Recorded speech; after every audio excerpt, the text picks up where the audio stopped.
Hello guys, आपका बहुत बहुत स्वागत है हमारे यूट्यूब चैनल पर। आज की वीडियो में हम बात करने वाले हैं वेब टेक्नोलॉजी में यूनिट 2 के बारे में। यूनिट 2 वन शॉट इस वीडियो के अंदर पार्ट 1 देखेंगे हम लोग, ठीक है। सारे टॉपिक इस वीडियो के अंदर नहीं बताऊंगा, आधे टॉपिक इस वीडियो में और आधे नेक्स्ट वीडियो में, ठीक है। नेक्स्ट वीडियो कल सुबह तक मिल जाएगी आपको। स्टार्ट करते हैं यूनिट 2 का फर्स्ट टॉपिक। आप यहाँ पे देख सकते हो, HTML list table images forms and CSS। देखो, ये टॉपिक मैं इस वीडियो के अंदर इंक्लूड नहीं कर रहा हूं क्योंकि इन पे मैं डेडिकेटेड प्रॉपर वीडियोस बना चुका हूं, ठीक है, जिसमें मैंने प्रॉपरली एक वीडियो में लिस्ट के बारे में बताया है, एक में टेबल्स के बारे में बताया है, इमेजेस कैसे यूज करते हैं, फॉर्म्स किस तरीके से क्रिएट करते हैं और CSS का क्या रोल होता है, क्या क्या टाइप्स होते हैं और किस तरीके से यूज करते हैं, सारी चीजें मैं बता चुका हूं। तो इनकी वीडियोस की लिंक मैं डिस्क्रिप्शन बॉक्स में डाल दूंगा, आप वहां से जाके वीडियोस देख लीजिएगा, ठीक है, और समझ लीजिएगा। आई होप आपको ये सारे कॉन्सेप्ट क्लियर होंगे क्योंकि वेब डिजाइनिंग में भी हम लोगों ने ये सारी चीजें इन डेप्थ पढ़ी थी, ठीक है। काफी इजी टॉपिक्स हैं बट स्किप मत करिएगा क्योंकि एग्जाम में क्वेश्चंस आ सकते हैं डेफिनेटली, जिसमें से फॉर्म्स और CSS इन दोनों टॉपिक के क्वेश्चन 100% पूछे जाएंगे एग्जाम में, ठीक है। फॉर्म वैलिडेशन भी पढ़ लेना, मैं उसका भी लिंक डिस्क्रिप्शन बॉक्स में डाल दूंगा, आप जाके देख लेना एक बार, आपको समझ आ जाएगा, इजी है, ठीक है। तो हम लोग इस वीडियो में स्टार्ट करने वाले हैं सेकंड टॉपिक से, जो कि है हमारा HTML फ्रेम्स और HTML DTD यानी डॉक्यूमेंट टाइप डेफिनेशन, ठीक है। तो सबसे पहले हम बात करेंगे HTML फ्रेम्स के बारे में, ठीक है। HTML फ्रेम्स क्या होते हैं? It is a technique for dividing a web page layout into multiple sections में। ये बेसिकली एक टेक्निक होती थी, ठीक है। अब फ्रेम्स का यूज बहुत मिनिमम हो गया क्योंकि अब हम फ्रेम्स की जगह CSS का यूज कर लेते हैं, जो कि ज्यादा एफिशिएंट होता है, ठीक है। बट फ्रेम्स का यूज जब पहले बहुत ज्यादा डिमांडेड में था तो किस लिए यूज किया जाता था? It is a technique for dividing a web page layout into multiple sections. मतलब कि एक वेब पेज लेआउट को मल्टीपल सेक्शंस में डिवाइड करने के प्रोसेस को या उस टेक्निक को ही क्या कहते हैं हम? HTML फ्रेम्स, ठीक है, framing. Each section called a frame could display a separate HTML document allowing for a more structured and compartmentalized user experience। मतलब कि हर एक सेक्शन जिसको हम फ्रेम कहते हैं वो एक सेपरेट HTML डॉक्यूमेंट को रिप्रेजेंट करता है या फिर सेपरेट करने का काम करता है HTML डॉक्यूमेंट्स को, allowing for a more structured and compartmentalised user experience. मतलब कि इससे क्या होता है, एक ज्यादा स्ट्रक्चर्ड और कंपार्टमेंट बेस्ड एक यूजर एक्सपीरियंस मिलता है, ठीक है। यानी कि अगर आप कोई वेबसाइट पे जा रहे हो, ठीक है, सर्फिंग कर रहे हो वेबसाइट पे, तो उस वेबसाइट पे अगर फ्रेम्स में चीजें डिवाइडेड है तो आपको नेविगेट करने में इजी होगा, आपको समझ में आएगा कि कहाँ पे क्या चीज मिलेगी हमको, ठीक है। साथ ही साथ हर एक आर्टिकल या फिर हर एक डिफरेंट फॉर्मेट या डिफरेंट डॉक्यूमेंट के लिए स्पेशल उसका कंपार्टमेंट होगा, सो दैट आपको चीजें ढूंढने में प्रॉब्लम नहीं होगी और इजीली चीजें समझ में आ जाएंगी, ठीक है। इसका सबसे अच्छा एग्जांपल है न्यूज़पेपर, ठीक है। जैसे कि आप न्यूज़पेपर देखते हो तो उसमें हर एक आर्टिकल के लिए एक स्पेसिफिक सेक्शन होता है, उस सेक्शन के बाहर जो दूसरे सेक्शन में इंफॉर्मेशन है वो इंफॉर्मेशन एक दूसरे से लिंक्ड नहीं होती है। यानी कि ऐसा नहीं है कि एक आर्टिकल एक सेक्शन से स्टार्ट हुआ वो दूसरे सेक्शन तक चला जाएगा, ऐसा नहीं होता है। हर एक आर्टिकल का स्पेसिफिक सेक्शन होता है और डिफरेंट डिफरेंट आर्टिकल्स होते हैं हमारे न्यूज़पेपर के अंदर, ठीक है। सो वो एक बहुत अच्छा एग्जाम्पल है फ्रेमिंग का। इसके बाद अब हम HTML फ्रेम्स में कोर एलिमेंट्स देखेंगे कि क्या होते हैं। फ्रेम सेट आता है सबसे पहले हमारा। This element defines the overall layout of the frames with in the browser window. यानी कि फ्रेम सेट क्या डिफाइन करता है? ओवरऑल क्या लेआउट होने वाला है हमारे फ्रेम्स का ब्राउजर विंडो के अंदर, ठीक है।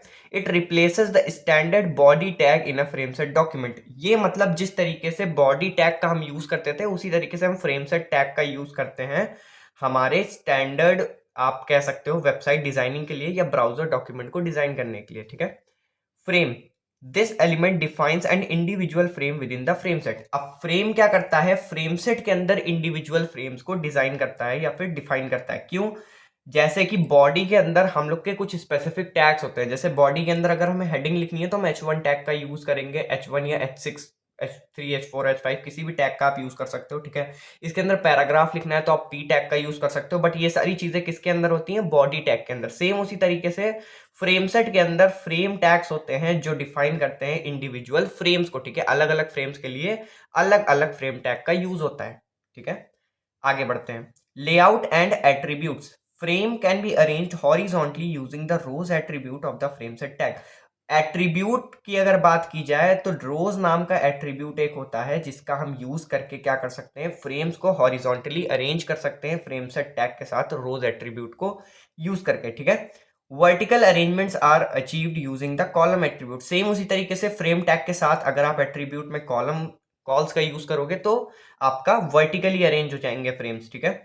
Additional attributes for frame tag control aspects like scrolling, margin, borders and frame resizing, मतलब कि इसके अलावा भी कई सारे एट्रीब्यूट्स होते हैं जो कि हम फ्रेम टैग्स के साथ यूज कर सकते हैं, जो कि फ्रेम्स को कंट्रोल करने के लिए बेसिकली यूज होते हैं, जैसे कि हमारा स्क्रॉलिंग हो गया, मार्जिन हो गया, बॉर्डर हो गया, या फिर फ्रेम रिसाइजिंग हो गया। तो ये सारी बातें हो गई लेआउट एंड एट्रीब्यूट फ्रेम के अंदर।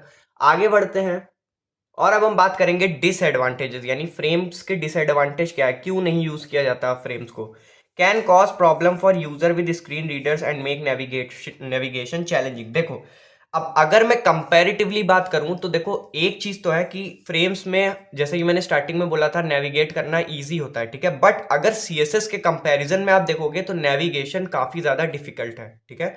सीएसएस के अंदर जब हम डिफाइन करते हैं किसी पेज का स्ट्रक्चर तो नेविगेशन हमारे लिए ज़्यादा इजी हो जाता है एज कंपेयर टू फ्रेम्स। इस वजह से यहाँ पे लिखा हुआ है कि यहाँ पे नेविगेशन चैलेंजिंग होता है और स्क्रीन रीडर्स को प्रॉब्लम होती है। मतलब कि अगर आप मोबाइल फ़ोन पे यूज़ कर रहे हो या लैपटॉप पे यूज़ कर रहे हो तो स्क्रीन स्विचिंग बहुत ज़्यादा प्रॉब्लम करती है जब भी आप फ्रेम्स का यूज़ करते हो वेबसाइट डिज़ाइनिंग में, ठीक है। Search engine struggles to index content within frames effectively, मतलब कि सर्च इंजन ऑप्टिमाइजेशन काफी ज्यादा खराब होता है फ्रेम्स का, ठीक है। सर्च इंजन को काफी ज्यादा प्रॉब्लम होती है उस कंटेंट को इंडेक्स करने में जो कि फ्रेम्स के बेस पे बनाया गया है, ठीक है।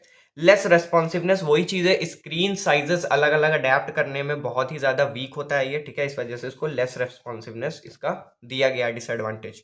इसके बाद हम बात करेंगे ऑल्टरनेटिव ऑफ फ्रेम, जो कि मैं इतनी देर से बता रहा हूँ, सीएसएस को हम एज एन ऑल्टरनेटिव यूज कर सकते हैं।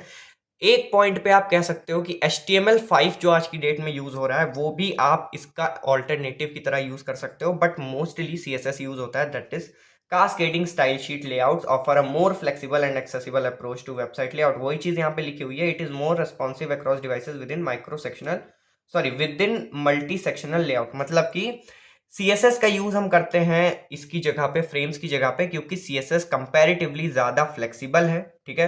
वेबसाइट डिजाइनिंग में ज्यादा बेटर आपको हेल्प करेगी, plus search engine optimization better है CSS का हमारे, प्लस ज्यादा रेस्पॉन्सिव होती है, ठीक है, एज कंपेयर टू फ्रेम्स।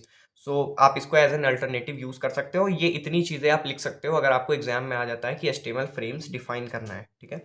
बढ़ते हैं अगले क्वेश्चन की तरफ। अगला क्वेश्चन है हमारा HTML DTD and XML DTD दोनों ही इंपॉर्टेंट हैं, ठीक है।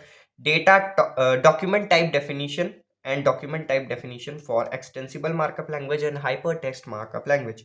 तो सबसे पहले हम देखते हैं कि ये दोनों होते क्या है, फिर हम इन दोनों में डिफरेंसेस देखेंगे, ठीक है। क्योंकि एग्जाम में हो सकता है आपको डायरेक्टली पूछ ले कि define HTML DTD and XML DTD, या फिर आपको इस तरीके से पूछ ले give the difference between HTML DTD and XML DTD। तो दोनों चीजें हम लोग इस क्वेश्चन में कवर कर लेंगे। सबसे पहले बात करें HTML DTD की, तो define the structure of HTML document, मतलब कि HTML डॉक्यूमेंट को स्ट्रक्चर को ये डिफाइन करता है, ठीक है। एक एग्जांपल से अगर मैं आपको समझाऊं, इमेजिन करिए कि आपके पास एक बुक है जिसमें रेसिपीज लिखी हुई हैं, ठीक है। रेसिपीज यानी खाना बनाने की जो अलग अलग रेसिपी होती हैं वो सारी लिखी हुई हैं बुक के अंदर। अब उस बुक का जो ओवरऑल लेआउट है, ठीक है, उस बुक का जो ओवरऑल लेआउट है वो हमारा HTML डिफाइन करता है, ठीक है। उस बुक के अंदर जो रेसिपी लिखी हुई हैं उन रेसिपीज के, आप कह सकते हो, इंस्ट्रक्शंस को, उन रेसिपीज के अंदर जो इंग्रेडिएंट लग रहा है वो सारी चीजें कौन डिफाइन करता है, हमारा XML डिफाइन करता है, ठीक है। और उस हर एक रेसिपी को लिखने का जो रूल है या फिर उस पूरी बुकलेट को डिजाइन करने के जो रूल्स हैं वो कौन डिफाइन करता है, हमारा DTD डॉक्यूमेंट टाइप डेफिनेशन। उसको स्ट्रक्चर करने का, उसको डिफाइन करने का किसका ठेका होता है यहाँ पे, DTD का, डॉक्यूमेंट टाइप डेफिनेशन का। आई होप आपको तीनों चीजें समझ आ रही होंगी, ठीक है। अब हम देख लेते हैं फटाफट से थ्योरी टेक्निकल टर्म्स में क्या है। Define the structure of HTML document. HTML DTD क्या करता है, स्ट्रक्चर डिफाइन करता है HTML डॉक्यूमेंट का। No longer used in modern HTML5 document, ठीक है। मतलब कि अभी जो HTML हम लोग यूज कर रहे थे उसमें यूज हो रहा था हमारा DTD का, बट HTML5 जब से आया है, HTML5 पे डेवलपमेंट स्टार्ट हुई है, तब से हमारा DTD का यूटिलाइजेशन बहुत ज्यादा कम हो गया है, ठीक है। Specified legal elements like H1P image and their attributes like href align et cetera, मतलब कि ये कुछ लीगल एलिमेंट्स को स्पेसिफाई करता है, जैसे कि हमारा पैराग्राफ टैग हो गया, इमेज टैग हो गया, हेडिंग टैग हो गया, और इसके अलावा इनके कुछ attributes like href alignment etcetera, इन सबको डिफाइन करने का काम या स्पेसिफाई करने का काम कौन करता है, HTML DTD, ठीक है। It provides a way to ensure valid HTML structure, promoting consistency and interoperability between browsers, मतलब कि ये एक वे प्रोवाइड करता है, ये इंश्योर करता है कि जो हमारा HTML है वो प्रॉपर स्ट्रक्चर में हो, ठीक है, ज्यादा कंसिस्टेंसी बिल्ड कर सके हम अपनी वेबसाइट के अंदर, और अलग अलग ब्राउजर पे हम उसको ऑपरेट करवा सके, यानी कि इंटर ऑपरेबिलिटी बिटवीन ब्राउजर्स, ठीक है। नॉट वेरी फ्लेक्सिबल और एक्सप्रेसिव, बहुत ज्यादा फ्लेक्सिबल या एक्सप्रेसिव नहीं होता है। Couldn't handle complex data types और डेटा वैलिडेशन, बहुत ज्यादा कॉम्प्लेक्स डेटा टाइप और डेटा वैलिडेशंस को हैंडल नहीं कर सकता हमारा HTML DTD, ठीक है। आगे बढ़ते हैं, XML DTD की बात करते हैं, तो वही चीजें मैं आपको बता चुका हूं, हर एक इंग्रेडिएंट का स्पेसिफिकली डिफिनीशन होता है, ठीक है, सबको अपना अपना डिफाइन किया जाता है। Defines the structure and legal element attribute of XML document. देखो एक लाइन तो दोनों में सेम है, यहाँ पे क्या हो रहा है, यहाँ पे HTML डॉक्यूमेंट को डिफाइन कर रहा है, उसका स्ट्रक्चर डिफाइन कर रहा है HTML DTD, और यहाँ क्या हो रहा है, जो XML DTD है हमारा, वो XML डॉक्यूमेंट के स्ट्रक्चर्स को, उसके एलिमेंट्स को और एट्रीब्यूट्स को डिफाइन कर रहा है, ठीक है। Similar to HTML DTD but more powerful, defines elements, their content models and attributes with data type restrictions। यानी कि ये HTML DTD जैसा ही काम करता है बट उससे ज्यादा पावरफुल होता है। क्यों होता है उससे ज्यादा पावरफुल? क्योंकि जो हमारा XML DTD है वो एलिमेंट्स को डिफाइन करता है, ठीक है, उनके अंदर जो कंटेंट है उसको डिफाइन करता है, एट्रीब्यूट्स को डिफाइन करता है, साथ ही साथ डेटा टाइप के रेस्ट्रिक्शंस भी इंप्लीमेंट करता है, ठीक है। एनफोर्सेस data structure and helps with validation, ये हमारा डेटा को स्ट्रक्चर करने में हेल्प करता है और वैलिडेशन इंक्रीज करने में हेल्प करता है, ठीक है। आगे बढ़ते हैं, XML DTD के अंदर नेक्स्ट पॉइंट है हमारा, promotes data integrity and easier processing by applications. मतलब कि डेटा की इंटीग्रिटी को इंक्रीज करता है, साथ ही साथ एप्लीकेशंस पे जो प्रोसेसिंग होती है डेटा की उसको भी इजी बनाता है, ठीक है। Can become complex for large scale data definition. XML DTD हमारा बहुत लार्ज स्केल पे डेटा डिफाइन करने में कॉम्प्लेक्स हो सकता है एक पॉइंट पे आके, ठीक है। सो बेसिकली अगर कुछ की डिफरेंसेस हम लोग यहाँ पे देखें HTML और XML डॉक्यूमेंट टाइप डेफिनेशन, यानी HTML DTD और XML DTD में, तो कुछ इस तरीके से है। Defines structure of the HTML document, जो HTMल DTD है हमारा वो HTML डॉक्यूमेंट का स्ट्रक्चर डिफाइन करता है, XML DTD XML डॉक्यूमेंट का स्ट्रक्चर डिफाइन करता है। HTML DTD का यूज लिमिटेड है जबकि XML DTD वाइडली एक्सेप्टेबल है। अब यहाँ पे लिमिटेड क्यों है? क्योंकि हमारा HTML5 आ गया है, HTML5 के डेवलपमेंट में हमारा DTD का यूज नहीं होता, ठीक है। लोअर फ्लेक्सिबिलिटी, इसकी फ्लेक्सिबिलिटी कम होती है, इसकी फ्लेक्सिबिलिटी ज्यादा होती है। Limited data types, HTML DTD में हमारे पास लिमिटेड डेटा टाइप्स होते हैं, यहाँ पे डेटा टाइप्स हम डिफाइन कर सकते हैं अलग अलग, ठीक है। Basic structure validation, HTML DTD में बेसिक स्ट्रक्चर वैलिडेशन ही पॉसिबल है, एडवांस या फिर ज्यादा कॉम्प्लेक्स वैलिडेशन से परफॉर्म नहीं कर सकता। जबकि XML DTD में validation of structure and data, data और स्ट्रक्चर, ठीक है, दोनों का ही वैलिडेशन यहाँ पे होता है, और कॉम्प्लेक्स वैलिडेशंस भी एक पॉइंट तक परफॉर्म किए जा सकते हैं, ठीक है। सो इसके बाद आगे बढ़ते हैं, ठीक है, तब तक आप लाइक शेयर और सब्सक्राइब जरूर कर दीजिएगा वीडियो को। XML ऑब्जेक्ट मॉडल यानी कि DOM, ठीक है। डॉम आपने ऑलरेडी पढ़ रखा होगा, अगर नहीं पढ़ा है तो अभी हम लोग इस वीडियो के अंदर देख लेंगे। It is a collection of object that you use to access and manipulate the data stored in an XML document. मतलब बेसिकली XML ऑब्जेक्ट मॉडल क्या होता है हमारा, ये कलेक्शन ऑफ ऑब्जेक्ट्स होता है, यानी कि ऐसे ऑब्जेक्ट्स का कलेक्शन जिनका आप यूज कर सकते हो डेटा को एक्सेस करने के लिए, डेटा को मैनिपुलेट करने के लिए, जो कि XML डॉक्यूमेंट के अंदर स्टोर्ड है, ठीक है। अगले पॉइंट क्या लिखा हुआ है यहाँ पे, सो नेक्स्ट पॉइंट यहाँ पे लिखा हुआ है, it is modelled as a tree where each element is considered as a node. DOM यानी कि XML ऑब्जेक्ट मॉडल, इसके अंदर हमारा क्या होता है, पूरा एक ट्री के फॉर्म में हमारा डेटा जो है वो स्ट्रक्चराइज्ड होता है, ठीक है। यानी कि it is modelled as a tree, एक ट्री की तरह ये मॉडल्ड होता है, where each element is considered as a node, जहां पे हर एक एलिमेंट हमारा नोड की तरह कंसीडर किया जाता है। Each node contains the actual data in the document, हर एक नोड में डॉक्यूमेंट के अंदर का एक्चुअल डेटा पड़ा होता है, ठीक है। Each element node can have child nodes, parent nodes and sibling nodes as well. हर एक नोड का अपना कोई पेरेंट नोड भी हो सकता है, उसके सिबलिंग्स भी हो सकते हैं, साथ ही साथ उसके चाइल्ड नोड्स भी एग्जिस्ट कर सकते हैं, ठीक है। आगे बढ़ते हैं, फंक्शनैलिटीज की अगर बात करें DOM यानी XML ऑब्जेक्ट मॉडल के अंदर, तो एक्सेस डेटा यानी कि allows the retrieval of element attributes and text content. Basically जैसा कि हमको पता है मैनिपुलेट करने के लिए यूज होता है, एक्सेस करने के लिए यूज होता है, तो सीधी सी बात है फंक्शनैलिटीज में सबसे पहली फंक्शनैलिटी, हम डेटा को इजीली एक्सेस कर सकते हैं, यानी कि रिट्रीव कर सकते हैं, इवन एलिमेंट्स हो, एट्रीब्यूट हो, या फिर उसके अंदर का टेक्स्ट कंटेंट हो, ठीक है। इसके बाद आता है हमारा manipulation, allows to manipulate the structure of XML document, you can add, remove और edit elements, attributes and text notes. मतलब कि XML डॉक्यूमेंट के अंदर आप उसके स्ट्रक्चर को मैनिपुलेट कर सकते हो डीओएम की हेल्प से, यानी कि आप उसमें ऐड कर सकते हो डेटा को, ठीक है, रिमूव कर सकते हो या फिर एडिट कर सकते हो, इवन वो एलिमेंट्स हो, एट्रीब्यूट्स हो या फिर उसके अंदर के टेक्स्ट नोट्स हो, ठीक है। आगे बढ़ते हैं। सो थर्ड फंक्शनैलिटी है यहाँ पे navigation. You can navigate the tree structure of the DOM to find the specific element और ट्रैवर्स एंटायर डॉक्यूमेंट, यानी कि आप नेविगेट कर सकते हो ट्री को, ठीक है, ट्री स्ट्रक्चर में ये डिफाइन करता है, आप उस पूरे ट्री को नेविगेट कर सकते हो। आपको अगर कोई स्पेसिफिक एलिमेंट यानी नोड फाइंड करना है उस केस में भी, या फिर कंप्लीट डॉक्यूमेंट को ट्रैवर्स करना है तो उस केस में भी, ठीक है। इसके बाद बात करें एडवांटेजेस और डिसएडवांटेज की, तो एडवांटेज सबसे पहला यहाँ पे क्या है, provides structured way to work with XML data. XML data के साथ वर्क करने के लिए एक स्ट्रक्चर्ड वे प्रोवाइड करता है। Enables to read, write, modify and create complex XML structures programmatically, मतलब कि ये इनेबल करता है यूजर को कि वो रीड कर सके, राइट कर सके या फिर मॉडिफाई या क्रिएट कर सके कॉम्प्लेक्स एक्सएमएल स्ट्रक्चर्स को प्रोग्राम्स के थ्रू, ठीक है। डिसएडवांटेजेस की बात की जाए तो memory consuming for large XML document, ये हमारा मेमोरी कंज्यूमिंग होता है लार्ज एक्सएमएल डॉक्यूमेंट्स के लिए, यानी कि जब एक्सएमएल डॉक्यूमेंट्स का साइज काफी ज्यादा होता है तो उस केस में ये मेमोरी बहुत ज्यादा कंज्यूम करता है, क्योंकि उस पूरे डॉक्यूमेंट को ये नोट्स में डिवाइड करता है, ठीक है। Traversing and manipulating DOM can be slower than raw XML text for simple task, मतलब कि पूरे डॉम को प्रॉपरली यानी कि कंप्लीटली ट्रैवर्स करना या मैनिपुलेट करना स्लोअर हो सकता है उसके कंपैरिजन में जब आप एक्सएमएल टेक्स्ट को सिंपलर टास्क के लिए मैनिपुलेट या फिर ट्रैवर्स करोगे। मतलब इस लाइन का फिर से मैं समझा देता हूँ। रॉ एक्सएमएल टेक्स्ट, ठीक है, देखो यहाँ पे लिखा हुआ है रॉ एक्सएमएल टेक्स्ट, ये क्या है, जो हमारी रॉ एक्सएमएल डॉक्यूमेंट फाइल होती है, जब हम उसको मैनिपुलेट या ट्रैवर्स करते हैं तो वो काफी ज्यादा इजी और फास्ट पड़ता है एज कंपेयर्ड टू जब हम डॉम को ट्रैवर्स या फिर मैनिपुलेट करते हैं, ठीक है। तो ये इसका एक डिसएडवांटेज है डॉम का, ठीक है। सो आई होप आपको समझ आ गया होगा एडवांटेजेस, डिसएडवांटेजेस और डॉम क्या होता है एक्सएमएल ऑब्जेक्ट मॉडल, ठीक है। सो आगे बढ़ते हैं हम लोग एक्सएमएल स्कीमास की बात करते हैं। एक्सएमएल स्कीमास क्या होते हैं?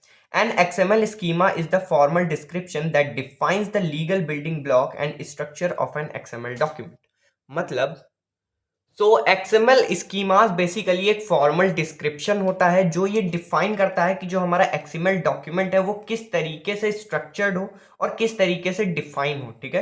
It acts like a blueprint that defines how elements and attributes can be arranged and what kind of data they can contain. मतलब कि ये एक ब्लूप्रिंट होता है जो डिफाइन करता है कि किस तरीके से हमारे एलिमेंट्स या एट्रीब्यूट अरेंज होंगे और उनके अंदर का डेटा अरेंज होगा, ठीक है। एक्सएमएल स्कीमास, ठीक है, याद रखना एक्सएमएल स्कीमास इंपॉर्टेंट है, एग्जाम में पूछा जा सकता है। ये क्वेश्चन आपको 5 से 10 नंबर के अंदर देखने को मिल सकता है, ठीक है। Why do we use XML schemas, why to use XML schemas? सबसे पहला पॉइंट कि एक्सएमएल स्कीमा हम क्यों यूज कर सकते हैं, वैलिडेशन, ठीक है। Validating XML document against SSD schema error and inconsistency can be detected early in the development process. मतलब कि एक्सएमएल स्कीम्स डेफिनेशन, ठीक है, सॉरी एक्सएमएल स्कीमा डेफिनेशन, इसकी हेल्प से हम अगर एक्सएमएल डॉक्यूमेंट को वैलिडेट करते हैं तो उस केस में एरर्स या इनकंसिस्टेंसीज जो हमारी हैं वो हम अर्ली डिटेक्ट कर सकते हैं, यानी कि डेवलपमेंट प्रोसेस के टाइम ही डिटेक्ट कर सकते हैं, ठीक है। Interoperability, bye defining a common schema different applications can exchange XML data easily. मतलब कि एक स्कीमा अगर हम डिफाइन कर दें प्रॉपर तो उस केस में अलग अलग एप्लीकेशंस जो हमारी हैं वो इजीली एक्सएमएल डेटा को एक्सचेंज कर पाएंगी, ठीक है। XSD acts as the formal documentation for the XML data, making the clear representation and validation of elements, attributes and data types। मतलब कि जो XSD होती है हमारी, यानी कि XML स्कीमा डेफिनेशन जो हमारी होती है वो XML डेटा को प्रॉपरली डिफाइन करती है, making the clear representation and validation of elements. मतलब कि क्लियर रिप्रेजेंटेशन एक दिखाती है, साथ ही साथ वैलिडेट करती है एलिमेंट्स को, एट्रीब्यूट्स को और डेटा टाइप्स को जो हमारा XML डॉक्यूमेंट के अंदर कंटेन्ड है, ठीक है।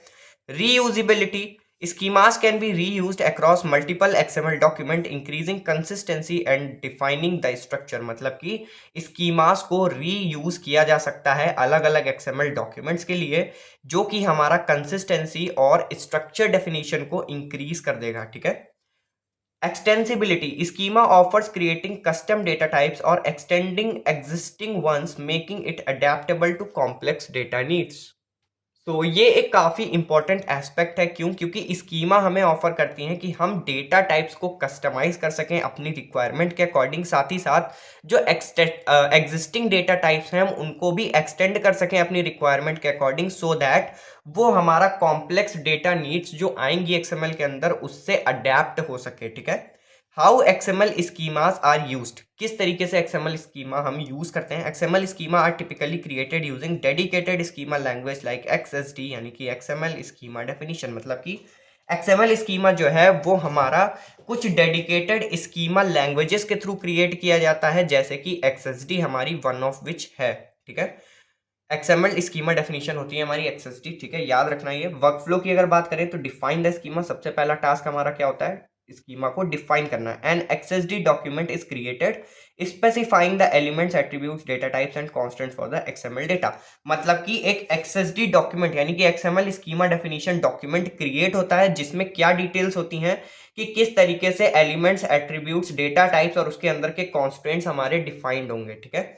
फिर सेकंड स्टेप आता है हमारा validate XML document. XML document are validated using an XML validator to ensure that document contains defined structure and data type. मतलब कि अब यहाँ पे क्या होता है, यहाँ पे एक्सएमएल डॉक्यूमेंट्स का वैलिडेशन होता है। मतलब कि एक एक्सएमएल वैलिडेटर होता है हमारा। ठीक है, एक्सएमएल वैलिडेटर होता है जिसका यूज करके एक्सएमएल डॉक्यूमेंट्स को वैलिडेट किया जाता है, ये इंश्योर करने के लिए कि जो डॉक्यूमेंट है वो हमारा डिफाइंड स्ट्रक्चर और डेटा टाइप्स पे यूज पे प्रॉपरली वर्क कर रहा है या उसके अकॉर्डिंग है या फिर नहीं है। ठीक है। Processing XML data. Applications that work with XML data can utilize the schema information to understand the structure, data type, and expected values, leading to more efficient and reliable processing. तो इस point का simple सा मतलब ये है कि जो applications हमारी एक्सएमएल डेटा के साथ वर्क करती हैं वो इन स्कीमास का यूज करके या इनको यूटिलाइज करके वो इंफॉर्मेशन गेट करती हैं, यानी कि उस इंफॉर्मेशन को अंडरस्टैंड करती हैं कि क्या स्ट्रक्चर है हमारे एक्सएमएल का। ठीक है। जिससे कि हमारा एक्सएमएल का जो प्रोसेसिंग हो रही है एप्लीकेशंस के अंदर वो और ज़्यादा ईजी हो जाए और फ्लॉलेस हो जाए। ठीक है। सो प्रेजेंटिंग एंड यूजिंग एक्सएमएल ये हम नेक्स्ट वीडियो में देखेंगे। ठीक है, इसके आगे के टॉपिक्स हम लोग नेक्स्ट वीडियो में कवर कर लेंगे। इस वीडियो के लिए अभी इतना ही रखते हैं। ठीक है, वरना वीडियो बहुत ज़्यादा लेंदी हो जाएगी। एंड आई होप जो कॉन्सेप्ट अभी तक मैंने पढ़ाया वो सारी चीज़ें आपको समझ में आ गई होंगी। ठीक है, कुछ रह गया हो तो आप मेंशन कर दीजिएगा कमेंट सेक्शन में, मैं कोशिश करूंगा कि आपको सोल्यूशन प्रोवाइड कर दूं। ठीक है। So all the very best for the exams. Thank you so much for watching the video. Part 2 description box में मिल जाएगा, आप वहां से जाके देख सकते हो। अदरवाइज प्ले लिस्ट आपको मिल जाएगी हमारे डिस्क्रिप्शन बॉक्स में ही मैं प्लेलिस्ट डाल दूंगा, वहीं से देख लेना। उसके अलावा डिस्कॉर्ड का लिंक कम्युनिटी पोस्ट पे, डिस्कॉर्ड पे नोट्स अपलोड हो जाएंगे, आप वहां से जाके नोट्स ले सकते हो, वो भी एकदम फ्री में। ठीक है, thank you so much for watching this video.